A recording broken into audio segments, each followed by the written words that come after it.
Not a lot of people have heard the term search engine deoptimization before. SED? Maybe it's SED, search engine deoptimization. Not a lot of people have heard this term, but some of my best results in SEO have come when I have de-optimized a page. So this is going to be a short episode, but an impactful one. It's me reading an article that I wrote a few months ago called Search Engine Deoptimization. And it really is, I think it's one of the best kept secrets of SEO. And it's also a good thing because it means you don't need as much work to do great SEO. That's what this is about. So here is what I wrote back in December of 2024. One of the best kept secrets of SEO is that you don't need perfect high authority backlinks, perfect anchor text, or perfect on-page optimization to rank for keywords. In fact, Google prefers it messy and inconsistent. Here's 3 short stories of where de-optimizing led to high rankings within Google. Search engine de-optimization. Number 1 is low domain authority sites increasing Google rankings. So here's a story. An SEO had a nationally recognized appliance company as a client. The appliance company was nationally recognized in the United States, so a big company. The client wanted to be in the top 3 results for something like toaster ovens, very competitive. That means client wanted to show up in positions 1 through 3 on Google when people searched toaster ovens. Pretty much a head keyword. It's such a generic keyword. And the client wanted to be in positions 1 through 3. So the client, they had tons of backlinks from high domain authority sites. And if you're not familiar with domain authority, it's an SEO metric that determines how easily a website can rank on search engines for competitive keywords, which is a keyword is just what you put into Google. The thing is, you don't really need a lot of domain authority or barely any domain authority to rank for non-competitive keywords, and some of the best keywords are non-competitive keywords. But if you want to rank for a keyword like toaster ovens or toaster oven, that's competitive enough that you want to have some decent domain authority. And domain authority increases by having backlinks. A lot of people know this. If you're listening, this is just the basics, but I'm getting this out of the way for people who aren't that familiar with SEO. Domain authority increases by having backlinks, and a backlink is just when a site links to your site. And generally, backlinks from high domain authority sites are more valuable than low ones. Generally, this is what people think. So people think that backlinks from high domain authority sites are more valuable than backlinks from low domain authority sites. The client, though, being nationally recognized, already had high domain authority backlinks, and it had plenty of them. And you know what? Its competitors did too. But here's the thing. All the companies were only going after these high domain authority backlinks. These are sites like the New York Times or Forbes or Popular Mechanics are trying to get backlinks from these places. And so this SEO with this big appliance company as a client, this SEO said, you already have plenty of high domain authority backlinks. I'm going to give you a more natural backlink profile. And the SEO spent 4 months going after less competitive, low domain authority sites, mom and pop personal niche blogs, hobbyist blogs. This differentiation worked, and it got the client into these top spots for toaster ovens. So why did this work so well? There's a principle behind it. Life, business, whatever, despite our best efforts, is rarely clean and organized. A growing or popular brand doing zero SEO is very unlikely to get backlinks from only high or low domain authority sites. It will be a mix. And this is called a natural backlink profile. It looks natural. And Google, just like everybody else, likes natural. You don't want to buy synthetic at the supermarket. You want natural. Back to marketing, you don't want to buy from an influencer who's only paid to shill a product to you. You want that influencer to actually be sharing it because they believe in it. You want the real thing. So by making the backlink targeting a bit messy, it led to the client having a natural backlink profile. And that's what Google likes.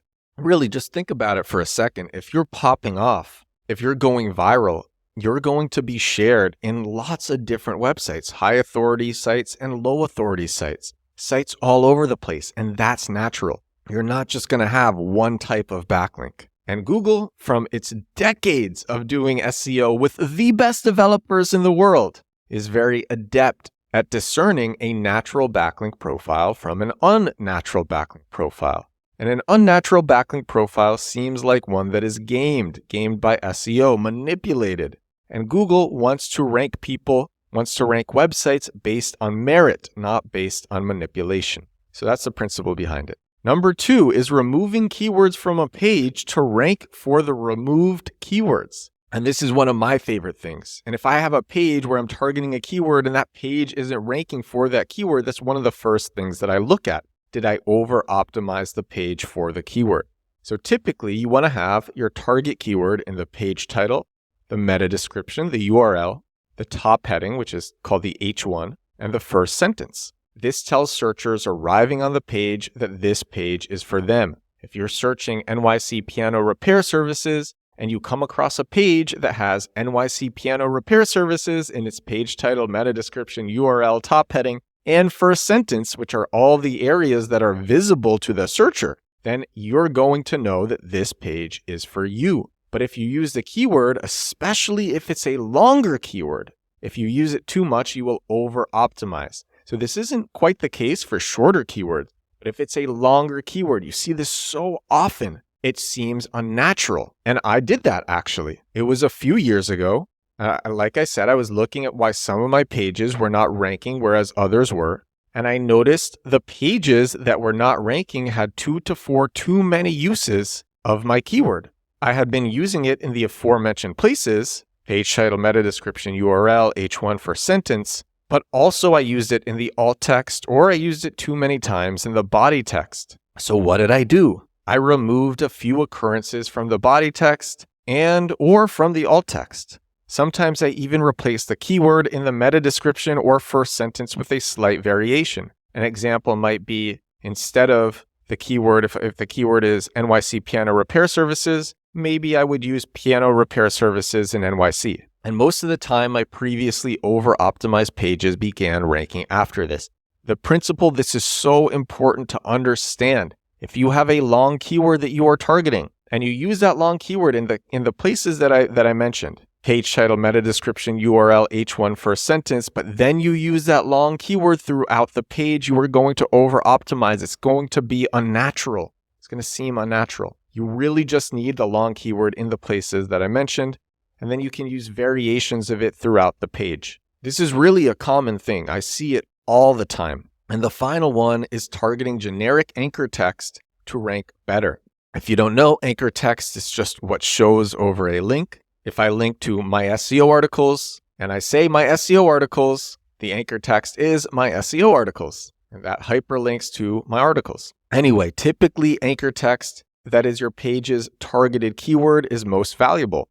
This says to readers who see the link that this link is exactly about this keyword. So this is called exact match anchor text. Let's say your keyword is instant approval credit card. You make a page targeting that.